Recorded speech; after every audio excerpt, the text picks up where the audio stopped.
Good morning, friends. Myself, Dr. S. P. Chaturvedi. I'm a maxillofacial surgeon. Today, I'm going to discuss a very interesting topic: role of PRP and PRF in dentistry and oral maxillofacial surgery.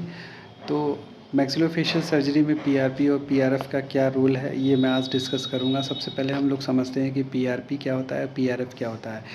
PRP होता है platelet rich plasma and PRF platelet rich fibrin. PRP जो है वो injectable form में use करते हैं, PRF जो है वो फाइब्रिन क्लॉट बनता है उसके फॉर्म में यूज़ करते हैं। पीआरपी का रोल जो है वो किसी भी इन्फ्लामेशन में, जैसे जो हम तो I am a maxillofacial surgeon, तो जॉइंट अर्थराइटिस में, जैसे टीएम जॉइंट के अर्थराइटिस में, टीएम जॉइंट डिस्क डिस्प्लेसमेंट में, इसी सब चीज़ में बताऊंगा। और उसके अलावा जो पीआरएफ होता है वो आपका हीलिंग में प्रमोट करता है, तो एक्सट्रैक्शन सॉकेट में, ड्राई सॉकेट में, मैंडिबुलर थर्ड मोलर एक्सट्रैक्शन में, या फिर सिस्ट के जो है ड्रेसिंग में, सिस्ट इन्यूक्लिएशन के बाद के ड्रेसिंग में, पैकिंग में यूज़ करते हैं। इम्प्लांट के साथ यूज़ कर सकते हैं हम, ठीक है। साइनस लिफ्ट सर्जरी में यूज़ करते हैं। रिच अगुमेंटेशन प्रोसीजर अगर हमें करना है तो उसमें भी हम यूज़ कर सकते हैं, ठीक है। और पेरियो सर्जरी में जैसे रूट एक्सपोजर हो गया है कहीं पे, तो उसमें भी हम यूज़ कर सकते हैं। तो ये सब चीज़ों के बारे में सबसे पहले हम समझेंगे। पीआरपी वर्सेस पीआरएफ क्या होता है इसको समझेंगे, ये कैसे काम करता है इसको समझेंगे, और इसकी डेंटिस्ट्री में क्या रोल है इसको समझेंगे, और कैसे ये किसी चीज़ को, टिश्यू को रिपेयर या हील करता है इसको समझेंगे। सबसे पहले देखिए पीआरपी और पीआरएफ बनता कैसे है।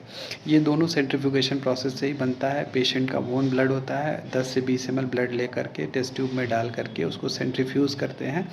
पीआरपी में दो स्टेप ऑफ सेंट्रीफ्यूगेशन होता है। पहले स्टेप में स्लो सेंट्रीफ्यूगेशन करते हैं, जैसे कि हम 1000 से 1500 आरपीएम पे रख करके 10 से 12 मिनट के लिए सेंट्रीफ्यूज़ कर सकते हैं, कर देते हैं। उसके बाद उसमें 2 लेयर फॉर्मेशन होती है। नीचे आरबीसी का प्रेसिपिटेट बन जाता है, ऊपर प्लाज्मा की लेयर बन जाती है। तो उसके बाद जब ये लेयर बन जाती है तो उसमें जो ऊपर लेयर होती है जो प्लाज्मा की, उसको सेपरेट कर लेते हैं, और सेपरेट करने के बाद उसको फर्दर फास्ट सेंट्रीफ्यूगेशन में डालते हैं।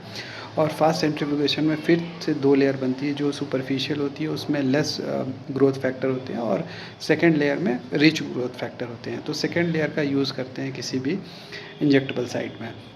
जबकि पीआरएफ जो है वो सिंगल स्टेप में होता है। हाई आरपीएम पे यूज़ करते हैं, 2700 से 3000 के बीच का आरपीएम हम ले लेते हैं, और उसको भी 10 से 12 मिनट तक हम सेंट्रीफ्यूज़ करते हैं, जिससे कि हमारा नीचे आरबीसी प्रेसिपिटेट हो जाता है, ऊपर प्लाज्मा फाइब्रिन क्लॉट बन जाता है। ये फाइब्रिन क्लॉट को हम निकाल के सेपरेट करके फ़िल्टर कर करके, और उसको भी हम एक्सट्रैक्शन सॉकेट में, या फिर सिस्ट इन्यूक्लिएशन में, या फिर कहीं भी रिफेशियल रिजुविनेशन में, या फिर फ्रैक्चर सर्जरी में, कहीं भी जो है ऑस्टियोआर्थराइटिस में, या डिस्ट्रक्शन ऑस्टियोजेनेसिस में, ये सब प्रोसेस में हम लोग यूज़ कर सकते हैं। तो अब क्या करते हैं हम कि पीआरएफ को कैसे बनाते हैं, कैसे यूज़ करते हैं, ये तो मैंने आपको बता दिया। ये कैसे काम करती है, वर्क कैसे करती है, इसको समझिए। सबसे पहले जो आपका प्लेटलेट होती है ना, उस प्लेटलेट में जो ग्रोथ फैक्टर होते हैं, वो ग्रोथ फैक्टर क्या करते हैं, वो ग्रोथ फैक्टर आपका रिलीज़ करते हैं। प्लेटलेट से ग्रोथ फैक्टर रिलीज़ होते हैं, जैसे कि कई तरह के ग्रोथ फैक्टर हैं। प्लेटलेट डिराइव्ड ग्रोथ फैक्टर है, ट्रांसफार्मिंग ग्रोथ फैक्टर है, वेस्कुलर एंडोथेलियल ग्रोथ फैक्टर है, इम्यूनोग्लोबुलिन ग्रोथ फैक्टर है। ये तो सभी ग्रोथ फैक्टर रिलीज़ करके, और ये एंजियोजेनेसिस करते हैं, मतलब ब्लड का रीजनरेशन करते हैं, ब्लड वेसल्स का रीजनरेशन करते हैं, और लोकल साइड पे जाके सेल्स का माइग्रेशन होता है, वहाँ पे सेल्स का पॉलीफरेशन होता है। टिश्यू, सॉफ्ट टिश्यू की हीलिंग में मदद करते हैं, उसको टिश्यू को रिपेयर करने में हेल्प करते हैं। उसके बाद फर्दर जो है बोन रीजनरेशन कर देते हैं, ठीक है। सेंट्रीफ्यूगेशन के बारे में मैंने आपको बता ही दिया।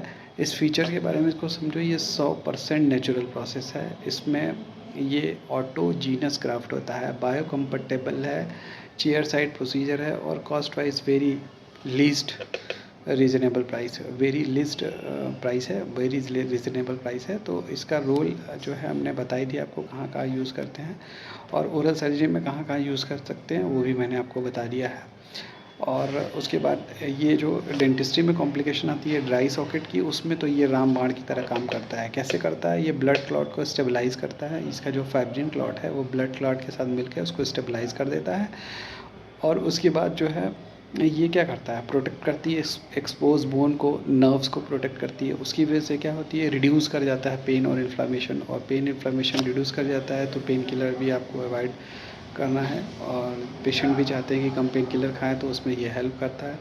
तो फास्टर हीलिंग कर दिया, पेन डिस्कम्फर्ट की प्रॉब्लम ख़त्म कर दिया, तो आपको क्या है, ये रामबाण की तरह काम कर दिया ना। तो अब पीआरपी बताया ही था मैंने, इंजेक्टेबल फॉर्म में, ये फाइब्रिन फॉर्म में पीआरएफ यूज़ करते हैं। तो इसको बना लेते हैं, उसको यूज़ कर सकते हैं। और इसका जो रिज़ल्ट है ना, पीआरपी का गुड है, जबकि पीआरएफ का एक्सीलेंट है। ठीक है।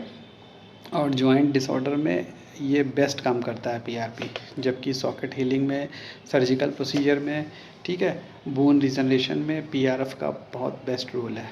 तो पीआरपी जो है वो ग्रोथ फैक्टर को फास्टर रिलीज़ करती है, जबकि पीआरएफ जो है वो स्लो रिलीज़ करती है, 7 to 14 डेज़ में स्लो रिलीज़ करती है और इजी गोइंग प्रोसेस होता है। ठीक है। और फाइब्रिन मैट्रिक्स जो पीआरएफ का होता है, जिसको स्कैफोल्ड मैट्रिक्स बोलते हैं, वो जा करके ब्लड क्लॉट के साथ मिल करके ग्रोथ फैक्टर वहाँ रिलीज़ कर करके सेल के माइग्रेशन और सेल के पॉलिफरेशन में हेल्प करते हुए, एंजियोजेनेसिस के प्रोसेस को मेंटेन करते हुए टिश्यू की हीलिंग करते हैं और बोन को रीजनरेट करते हैं। ठीक है। तो ये बहुत अच्छा काम है पीआरपी और पीआरएफ का, इसको आप बेटर यूज़ कर सकते हैं। और ये एक पावरफुल ऑटोजीनस रीजनरेटिव प्रोसीजर है, इसको एसिलेट कर सकते हैं आप। हीलिंग में रिड्यूस कर देती है पेन को। वाइड एप्लीकेशन है इनकी डेंटिस्ट्री में। इसका साइड इफ़ेक्ट बहुत कम है, क्योंकि ये नेचुरल ब्लड से बनता है, इसलिए साइड इफ़ेक्ट नहीं है। इफ़ेक्टिव है, इकोनॉमिकल है, एविडेंस बेस्ड है, early use lead to best outcome. तो माय डियर फ्रेंड्स, मैं आपको एडवाइस करूँगा कि आप जो है पीआरपी या पीआरएफ के यूज़ को प्रमोट करो।